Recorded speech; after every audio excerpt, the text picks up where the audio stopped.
autoridades civiles y militares, invitados especiales de México y del extranjero, amigas y amigos. Como sabemos, las tres grandes transformaciones registradas en la historia patria, la independencia, la reforma y la revolución, lograron avances esenciales, muy importantes. El movimiento de independencia, aunque comenzó con el noble propósito de la defensa de los pobres y de la abolición de la esclavitud, su fruto principal fue la creación de nuestra nación soberana. El movimiento de reforma, aunque tampoco concretó nada en beneficio del pueblo raso, hizo el milagro de separar, antes que en otros países, el poder clerical del poder civil, convirtiendo en realidad la frase bíblica de al César lo que es del César y a Dios lo que es de Dios. Consumó además el movimiento de reforma la hazaña de enfrentar y derrotar al ejército francés, el más poderoso del mundo en esos tiempos, para lograr la segunda independencia de México.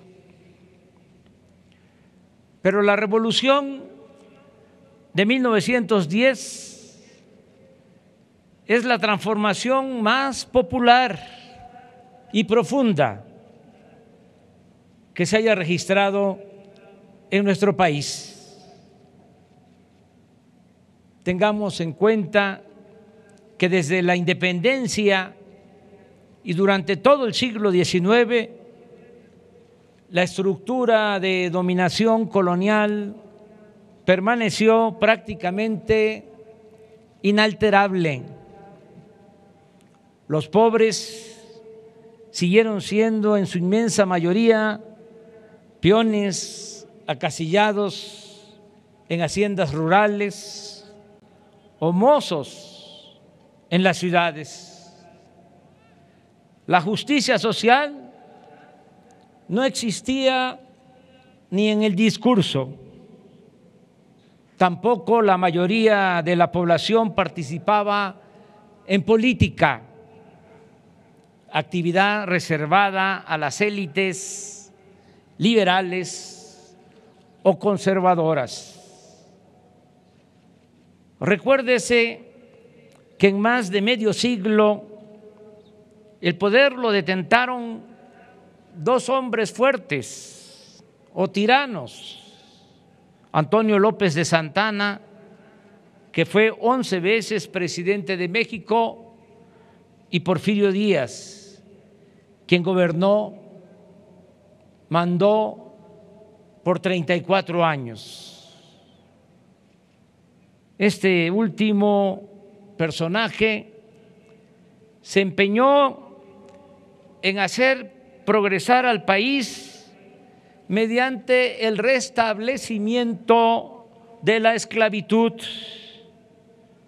y con la supresión de las libertades políticas. El auge del Enequén en Yucatán, el de la caña de azúcar en Morelos, el de la industria textil en Veracruz, Puebla y Tlaxcala, o el de la minería en Durango, Chihuahua, Sonora o Baja California Sur, por solo poner algunos ejemplos, se logró mediante el despojo de tierras a comunidades indígenas y con el sistema de enganche que esclavizaba de por vida a los trabajadores y a sus familias. En el Porfiriato, la esclavitud se llegó a ver como un mal necesario. El periódico El Universal, de aquella época predominante en los años 90 del siglo XIX, sostenía sin recato alguno que la esclavitud era una forma de progreso económico, aunque pareciera una blasfemia a la metafísica. Y ponía el ejemplo de Yucatán, donde el progreso del Enequén se debía a la esclavitud de los mayas.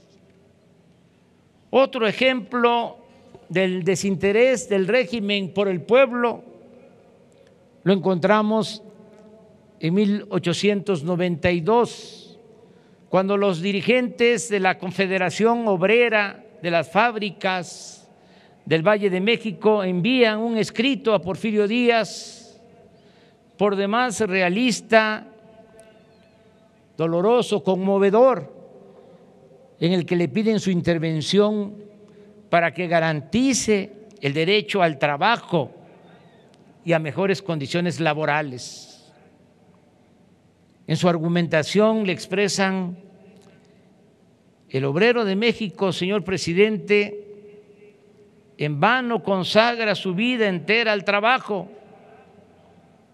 El obrero tiene en el presente una existencia angustiosa para procurar un mezquino alimento a su familia, y en el porvenir solo espera una vejez impotente, amargada por la miseria y afligida por enfermedades.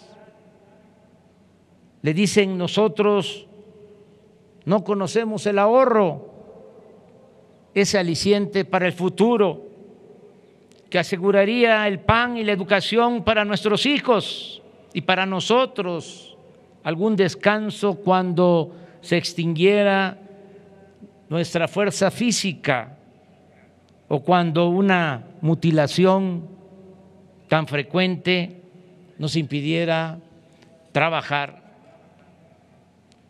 La respuesta corrió a cargo del entonces secretario de Hacienda, Matías Romero, en la cual se describe con claridad el pensamiento dominante y el carácter clasista de ese régimen. El funcionario sostiene, cito textualmente: no hay texto legal que autorice al gobierno a decretar salarios, ni precios, ni horas de trabajo. Y remata: tampoco el gobierno podría contraer la obligación de suministrar trabajo al obrero. El trabajo está sometido por un ineludible fenómeno natural a la ley de la oferta y la demanda. En realidad, demagogia aparte, el gobierno incumplía su responsabilidad social porque estaba convertido en un simple comité al servicio de una minoría, al servicio de potentados.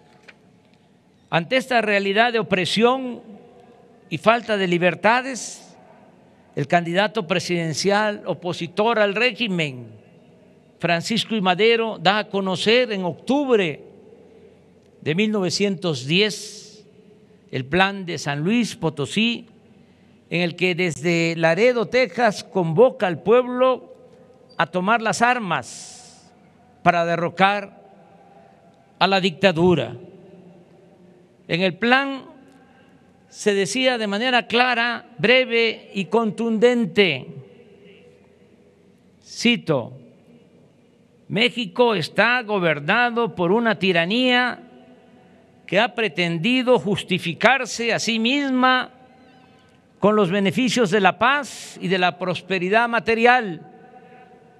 Pero esa paz no descansa en el derecho, sino en la fuerza. Y esa prosperidad solo beneficia a una minoría, no al pueblo ni a la nación. En consecuencia, solo quedaba el recurso de arrojar del poder a los usurpadores, por lo que se designaba el domingo 20 de noviembre para que a las 6 de la tarde en adelante todas las poblaciones de la República se levanten en armas. La noticia corrió como pólvora. El 14 de febrero de 1911, Madero entra al país por Chihuahua. Se pone al frente de los revolucionarios y luego de fracasar en Casas Grandes, monta el cerco para la toma de Ciudad Juárez, con el apoyo militar de Pascual Orozco y de Francisco Villa. Estos acontecimientos causaron gran impacto en la opinión pública y la revolución maderista cundió por todo el país. Había grupos rebeldes por todas partes.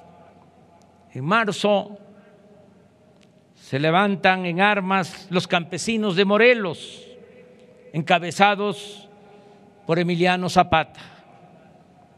El historiador Alfonso Taracena relata que toda la República estaba envuelta en el fuego de la revolución. Los caciques de los pueblos y los amos y mayordomos de las haciendas huían y se ponían a salvo ante la furia de la peonada. El 10 de mayo de 1911, el general Juan N. Navarro, defensor de la plaza de Ciudad Juárez, se rinde ante los revolucionarios. El 21 de mayo, en la noche, frente a la aduana de esa histórica ciudad, se firmó el convenio de paz que incluía el compromiso de renuncia de Porfirio Díaz, el nombramiento de Francisco León de la Barra, secretario de Relaciones Exteriores, como presidente interino, la expedición de la convocatoria a elecciones generales en los términos previstos en la Constitución, el cese de hostilidades y el acuerdo de que las tropas revolucionarias serían licenciadas a medida que en cada estado se fueran dando los pasos necesarios para restablecer y garantizar la paz y el orden público. El 25 de mayo, Porfirio Díaz renunció a la presidencia que había ocupado durante 3 décadas. El viejo dictador, ya en calidad de expresidente, salió de la Ciudad de México en la noche rumbo al puerto de Veracruz. La escolta que custodió el tren estaba al mando de Victoriano Huerta y el día 27 embarcó en el vapor Ipiranga rumbo a Europa. Mientras tanto, Madero viajaba de Ciudad Juárez a la capital y en todo el trayecto era aclamado por el pueblo, mas no tanto como el 1 de junio de 1911, cuando hizo su entrada triunfal aquí, en la Ciudad de México, donde lo esperaban alrededor de 100,000 personas. La recepción fue espléndida, muy parecida a la que se le tributó al presidente Juárez el 15 de julio de 1867, una vez consumada la victoria de la República sobre el imperio y del liberalismo sobre la reacción conservadora. Dos memorables momentos de la historia de México. La revolución maderista fue verdaderamente eficaz. En solo 6 meses, a partir del 20 de noviembre de 1910, cuando se llamó al pueblo a tomar las armas, se consumó el derrocamiento de Porfirio Díaz. Hubo pérdida de vidas humanas, 14,000 hombres muertos en el campo de la revolución, según estimó Luis Cabrera en septiembre de 1912. Pero este saldo, por siempre lamentable, resultaría menor al que se registró en las etapas posteriores de mayor violencia. La libertad se había conquistado sin muchos problemas. Los daños a las actividades productivas fueron mínimos y se respetaron la vida y los intereses de los extranjeros. No hubo fuga de capitales ni se debilitó la hacienda pública. Un mes después de la entrada de Francisco I. Madero a la Ciudad de México, se informa que el corte de caja practicado en la Tesorería General arrojaba una existencia de 63,070,000 pesos. Sin embargo, el trabajo para desmontar al viejo régimen y cumplir con las demandas de democracia y justicia estaba aún por comenzar. Por su proceder limpio y transparente como ser humano y hombre público, Madero ya ha sido juzgado por el Tribunal de la Historia y está colocado en el lugar que le corresponde entre los grandes héroes de México. Desde la campaña electoral, su principal ofrecimiento al pueblo de México fue hacer efectivo el derecho a la libertad, y en eso cumplió con creces. Como dirigente y mandatario, siempre luchó por alcanzar ese ideal que, según sus convicciones, traería aparejada la prosperidad y la paz. Es cierto, cometió errores y no supo entender y enfrentar el problema agrario, pero más allá de sus fallas, se adelantó como nadie a su época. Fue un visionario genial, un idealista extraordinario, víctima del atraso cívico del país y de la enorme dificultad que entrañaba derrumbar a un régimen pervertido como el de Porfirio Díaz para construir una república verdaderamente democrática. Con los asesinatos de Francisco I. Madero y José María Pino Suárez inicia la etapa más violenta de la Revolución Mexicana. La cruenta lucha armada ensangrentó al país. Según cálculos de don Jesús Silva Gerso, de 1913 a 1917 mueren por la guerra, el hambre y la epidemia de tifo alrededor de 1 millón de mexicanos. Pero aún con el pesar de este doloroso sacrificio, no se puede sostener que la lucha revolucionaria haya sido en vano, como a veces sostienen los conservadores de manera insensata. Tampoco se puede decir que al final resultó más de lo mismo. Es indudable que la lucha del pueblo por su emancipación, acompañada de las sinceras convicciones de sus dirigentes, dio lugar a conquistas sociales muy importantes que marcaron con claridad la diferencia entre el porfiriato y el periodo posrevolucionario, por el sacrificio de los mexicanos que participaron en esa gesta que hoy conmemoramos. No por concesión gratuita se creó un nuevo orden social con mayor movilidad y justicia. Es decir, de ningún modo fue infructuosa la lucha contra la dictadura. Gracias a ese movimiento popular, en la Constitución de 1917 se reconocieron las principales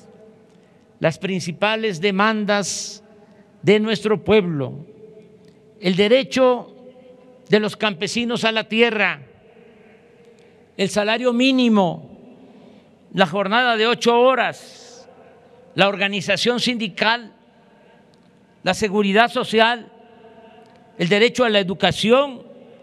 Y a pesar de fuertes presiones de las compañías y gobiernos extranjeros, se logró recuperar el dominio de la nación sobre las riquezas naturales. En particular, se logró rescatar el petróleo.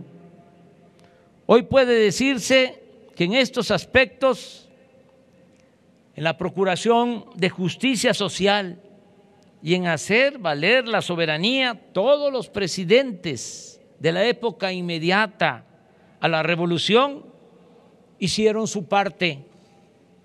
Sin embargo, en el terreno de la democracia, con excepción de Madero, prácticamente nada aportaron los gobernantes revolucionarios.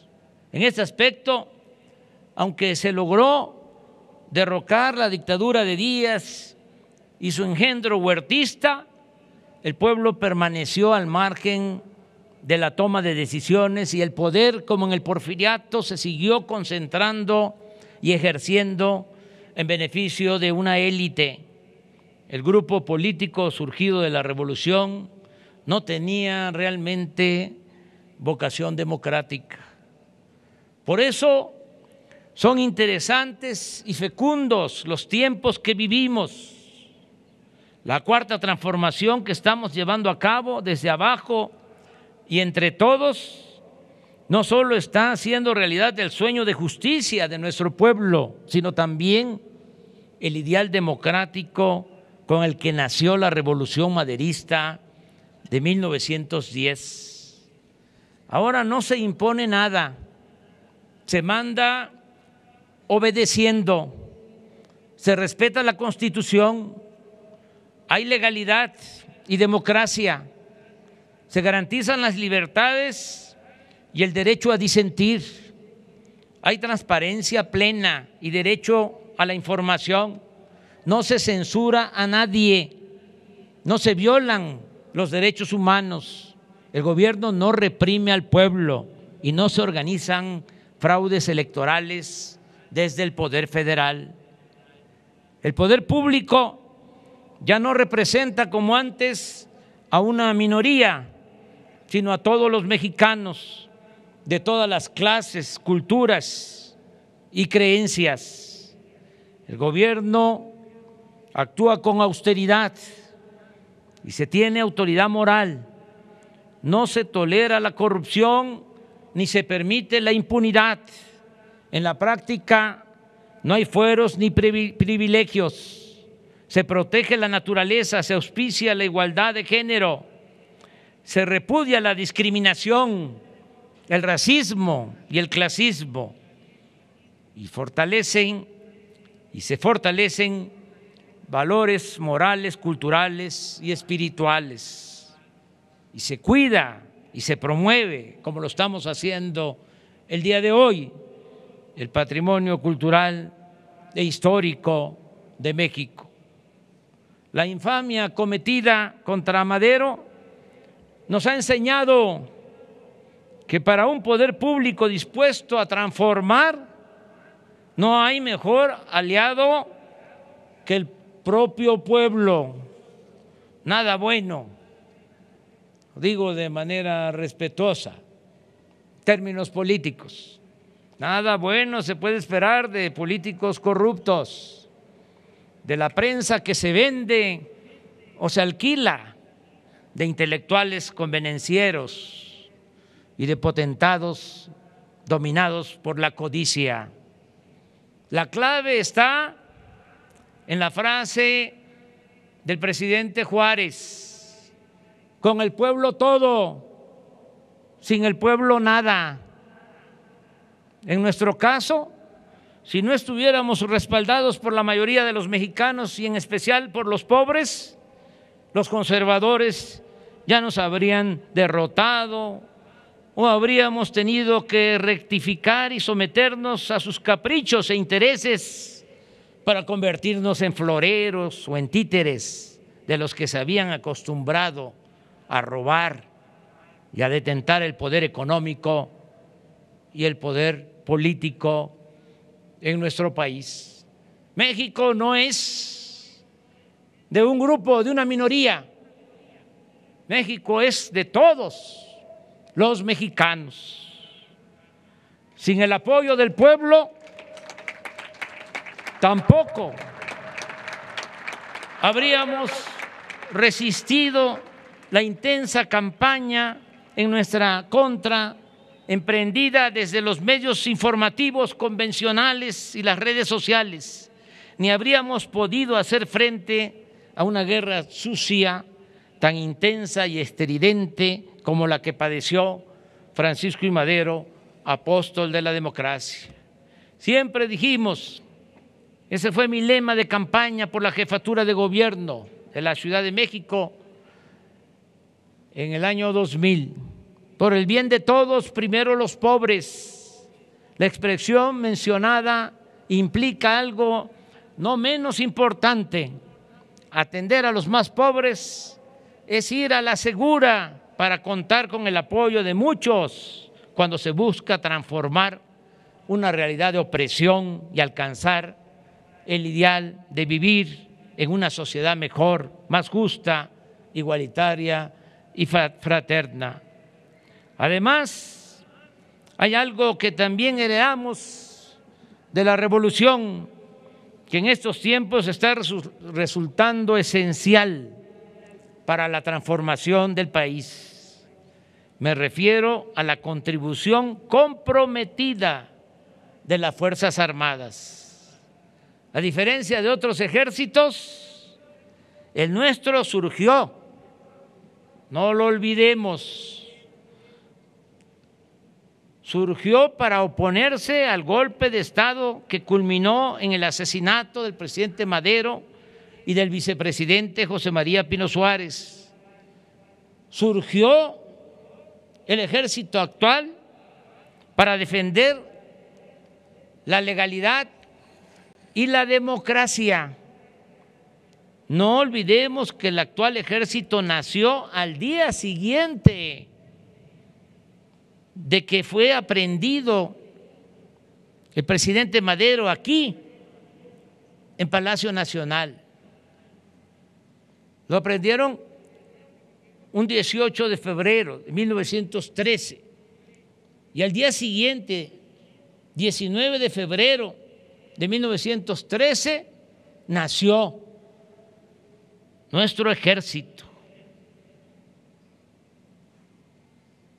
Desde entonces, y por esa razón, por ese origen, los integrantes de las Fuerzas Armadas son leales a la Constitución y a las instituciones. No han pertenecido ni van a pertenecer, estoy seguro, a la oligarquía. Vienen de abajo y tienen como origen e identidad el México profundo.